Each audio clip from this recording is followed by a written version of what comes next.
좋아요, 구독. 지금 시간 3시 8분 정도 가리키고 있습니다. 그러면 종가 베팅할 섹터는 어떤 거 가지고 오셨나요? 네, 일단 저는 제약바이오 섹터 계속 좀 집중해야 된다라고 생각을 하고 있고요.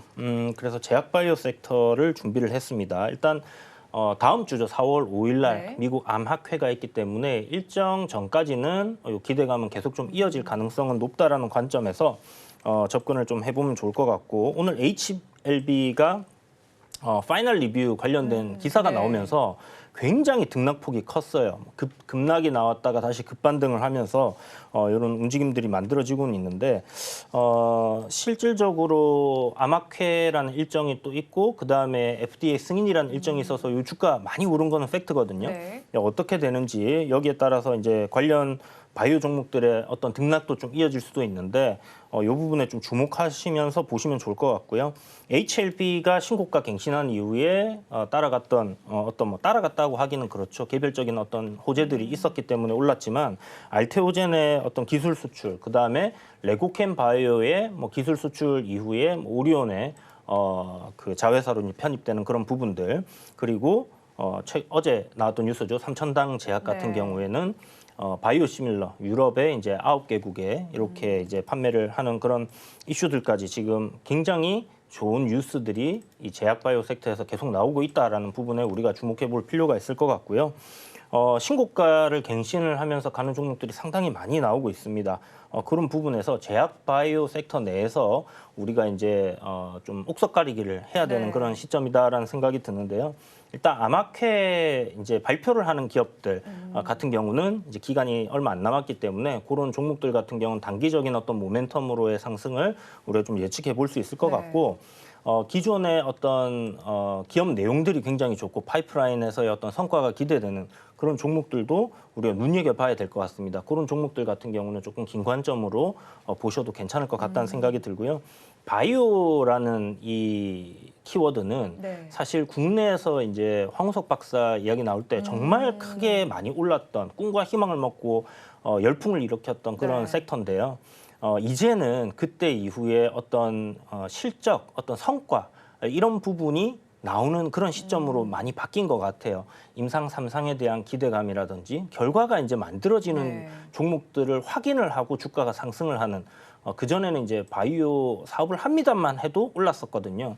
그래서 그런 식으로 이제 전환이 일어나고 있는 섹터다라고 보시면 좋을 것 같고, 그래서 오늘 준비한 섹터는 제약 바이오 섹터 내에서의 토픽을 준비를 했습니다. 네, 그러면 제약 바이오 섹터 내에도 사실 여러 가지 종목이 있잖아요. 앞서서 언급해 주신 HLB라든지 알테오젠, 레고캠 네. 바이오, 삼천당 제약까지 네. 이슈가 사실 돌았는데, 네. 그럼 아직까지 이슈를 받지 못한 종목을 가지고 오신 걸까요? 아니면 이슈가 있는 종목일까요?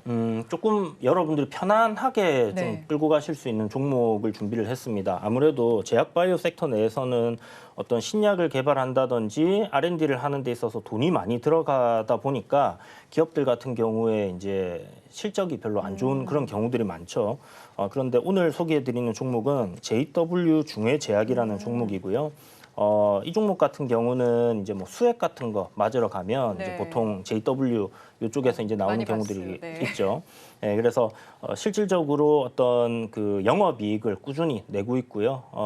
작년에 한 1,000억 정도, 올해 1,100억, 내년에 이렇게 또 1,000억 이상의 이익을 꾸준하게 이렇게 내는 기업이라고 보시면 될 것 같습니다.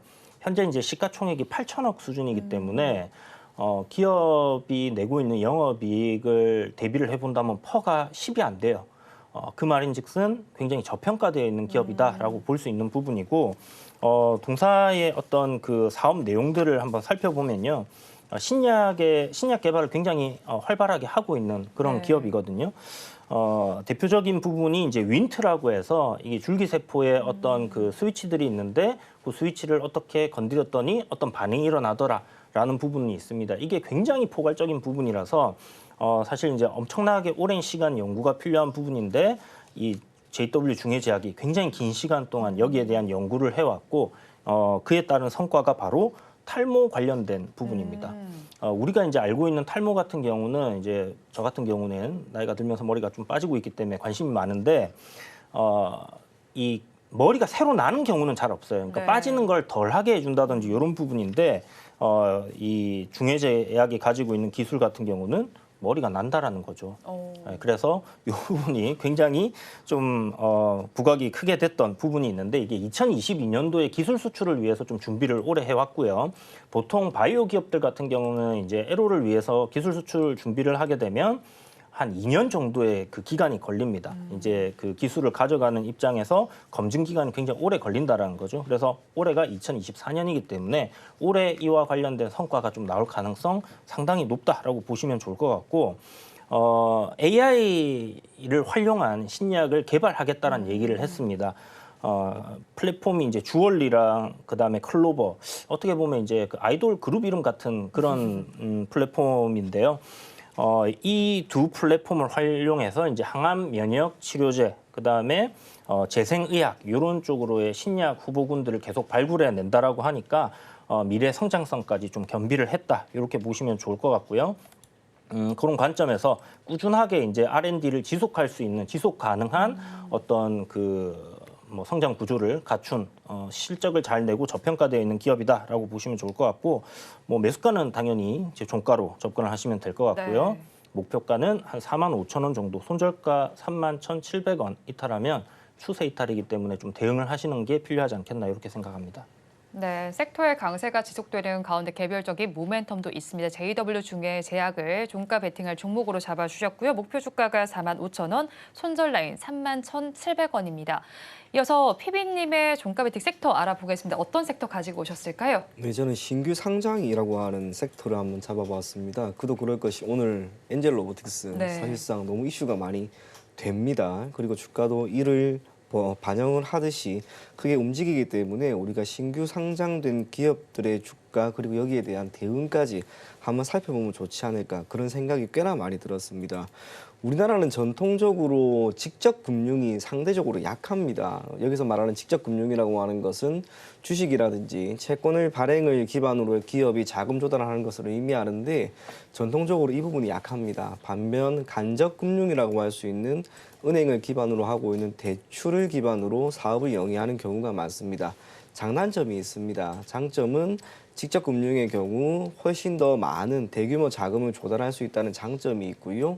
간접 금융의 경우에는 신용도를 명확하게 파악할 수 있다는 장점이 있습니다. 하지만 예전부터 계속 지적이 되어 왔던 게 우리나라의 금융시장이 조금 더 활성화되고 기업이 더욱 많은 파이 또는 경제적인 파이를 만들어내기 위해서는 직접 금융에 대한 참여가 더욱 높아져야 한다라고 하는 부분인데 이게 2020년에 드디어 물꼬가 딱 트입니다. 당시에 코로나19에 따른 충격으로 시장이 크게 반등을 하기 시작을 했고요. 그때부터 주식시장에 참여하는 투자자들이 많이 늘었습니다. 덕분에 기업도 SK 바이오사이언스와 SK 바이오팜을 필두로 해서 이 청약이라고 하는 시장이 크게 증가하고 매우 뜨거워집니다. 그때부터 우리가 관심을 많이 가지게 되었던 게 바로 이 신규 상장이라고 하는 네. 섹터가 아닌가 그런 생각이 적지 않게 듭니다. 덕분에 신규 상장한 기업들은 상장 이후 주가의 변동성이 크게 보입니다. 특히 2021년, 2022년 상반기 정도까지는 우리가 흔히 말하는 따상을 보이는 기업들이 너무나 많았습니다. 그러니까 그 이후로는 아쉽게 그런 기업들이 많이 없습니다. 그도 그럴 것이 주식시장의 움직임이 많이 바뀌었기 때문이 아닌가 그리 보여지는데요. 2021년 중순까지는 우리나라 시장이 참 좋았습니다. 말 그대로 신규 상장하면은 좋은 환경이 있었기 때문에 다 올라갔습니다만 그 이후로는 그러지를 못했습니다. 뿐만 아니라 공모 가격이라고 하는 이 부분도 우리가 기업의 한 가지 전략이라고 하는 부분을 감안한다면 너무나 높은 공모 가격에 청약을 하는 경우도 많이 있었다고 봅니다. 참고로 기업은 상장이라고 하는 이 한 가지 이벤트를 통해서 기업의 자금 조달을 하게 됩니다. 공모 가격이 높으면 높을수록 발행 주식 수는 결국에는 정해져 있는 것이기 때문에 공모 가격이 높으면 높을수록 더욱 많은 자금을 유입시킬 수 있고요. 그걸 기반으로 사업을 영위를 할 수가 있습니다. 주식시장이 좋으면 당연히 공모 가격을 최대한 올리려고 할 겁니다. 그런 게 오버페이로 우리가 일정 부분 작용한다라고 하더라도 2021년, 22년 당시의 주식시장이나 또 부동산 시장 한번 본다 하더라도 이슈가 될 만한 우리가 흔히 말하는 노른자 지역의 아파트 한 개가 분양가가 상대적으로 옆에 있는 지역에 비해 월등히 높아도 경쟁률 자체가 높다 보니까 다 분양이 됩니다. 마찬가지입니다. 주식시장도 주식시장에 상장을 하려고 하는 기업이 놓여 있는 그 환경이라고 하는 부분이 매우 중요한데요.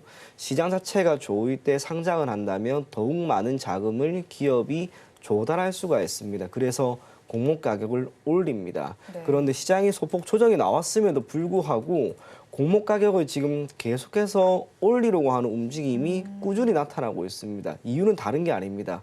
청약에 참여하려고 하는 수요가 월등히 많기 때문에 그게 의미하는 것은 결국 신규 상장되는 기업은 앞으로도 계속 공모 가격을 높게 형성을 하게 되지 않을까 그리 보입니다. 그런데 이게 문제가 하나가 생깁니다. 올해 상장된 신규 상장된 기업의 경우 스펙주라든지 이전 상장한 기업 제외하고 총 19개가 있는데요. 예전과 같은 따상이 거의 안 나옵니다. 이 19개나 되는 기업 중에 5개 정도를 제외하고는 상장 첫날 모두 고점을 형성하고 계속해서 밀립니다. 그러지 않은 기업이 조금 있긴 있지만 그 흐름 자체도 지금 대단히 좋은 편은 아닙니다. 그게 의미하는 것은 우리가 투자를 할 때 공모 가격을 월등히 상회하는 수준의 상장 첫날 주가 흐름은 기대가 되기 때문에 공모에 참여하는 것은 좋으나 그것을 계속해서 보유를 하고 끌고 가는 것은 어렵다는 것. 그와 함께 오늘처럼 이렇게 신규 상장되는 종목들의 흐름이 엔젤 로보틱스의 경우에는 괜찮았기 때문에 망정이나 그렇지 않을 경우에는 첫날 고가를 기록하고 계속 밀리는 가운데 투자에 따른 손실이 커질 수가 있습니다. 그래서 신규 상장되는 종목에 대한 접근을 하는 것은 당연히 좋습니다. 특히 청약을 하는 것은 너무나 좋은 투자 전략이라고 보여집니다. 하지만 유통시장에 상장되는 그날부터 섣불리 매수를 하는 것은 매우 위험할 수가 있으니 가급적 여러분들이 자제하면서 대응해 나갈 것을 권해드리겠습니다. 네, 올해 신규 상장주는 최근에 좀 흐름이 그렇게까지 잘 나오지는 않았던 것 같습니다. 자, 그런 만큼 오늘 상장한 종목을 좀 알아봐야 할 것 같은데 엔젤 로보틱스 같은 경우에는 지금 233%대 강세 흐름을 지금 오늘 시장에서는 가져가고 있거든요. 이런 상황 속에서 그러면 종목은 어떤 걸 바라보신 거예요? 엔젤 로보틱스를 네. 좀 봤습니다. 왜냐하면 저도 오늘 시장에서 가장 뜨거운 종목이기 때문에 호가를 계속해서 보다가 이렇게 방송을 왔는데요. 장 초반만 하더라도 5만 원을 쉽게 넘기지를 못했습니다. 그러한 흐름이 오후에 들어서 지금 급격하게 올라갑니다. 방송을 하기 전만 하더라도 대략 7만 원을 소폭 상회하는 모습이 나왔습니다. 지금 기준으로는 66,700원인데 지금 엔젤 로보틱스가 처해져 있는 환경이 좋습니다. 시장, 주식시장도 나쁘지 않고요. 로봇 관련 이벤트가 또 내일부터 있습니다. 레인보우 로보틱스가 삼성과 협력을 해서 양팔 로봇을 내일 출시한답니다. 환경이 좋은 거예요. 굳이 비유하면 엔젤 로보틱스는 태어나 보니 이 친구가 지금 금수저였던 겁니다. 그래서 오늘도 장 초반 대비 주가의 흐름이 이렇게 이어진 게 아닌가 그리 보입니다. 공모 가격 대비 오늘의 주가는 매우 거품이 끼어 있다라고 할 수가 있겠지만 엔젤 로보틱스, 한미반도체 지금 이 두 기업이 사실상 오늘 시장에 엄청나게 많은 거래량을 잡아먹고 있습니다. 거래 대금이 몰리는 거죠. 관심이 이렇게 뜨거운 기업이 오후 들어서 하게 올라가는 것을 우리가 부정적으로 볼 필요는 전혀 없지 않을까 그런 생각이 꽤나 많이 듭니다. 매출액이나 영업이익은 우리가 지금 시점에서 기대할 만한 부분은 아닙니다. 로봇 관련된 기업들 대다수가 지금 실적이 좋은 기업은 딱히 없습니다. 하지만 매출액은 앞으로 늘어날 겁니다. 영업이익이 턴을 하는 시점이 언제가 될지는 아무도 알 수 없으나 매출액이 우선 늘어나면 비용 측면에서의 관리를 기반으로 영업이익 기준 흑자가 나오는 기업들이 조금씩 생겨날 거라고 봅니다. 엔젤 로보틱스 또한 그러한 관점에서 여러분들이 한번 단기적으로 접근을 해보는 것은 나쁘지 않을 것으로 보여지고요. 금일 종가가 아직 나오지는 않았습니다. 동시호가에서 대략 6만 7천 원 정도가 되지 않을까라고 생각을 하는데요. 목표 가격은 우선은 오늘 고가입니다. 오늘 고가인 7만 7,700원에서 대략 7만 8천 원 정도까지는 하루 정도 더 보고 대응해 보셨으면 좋겠고요. 손절 가격은 대략 6만 원 정도를 잡고 여러분들이 해당 종목 내일 정도까지는 끌고 갈 것을 권해드리겠습니다.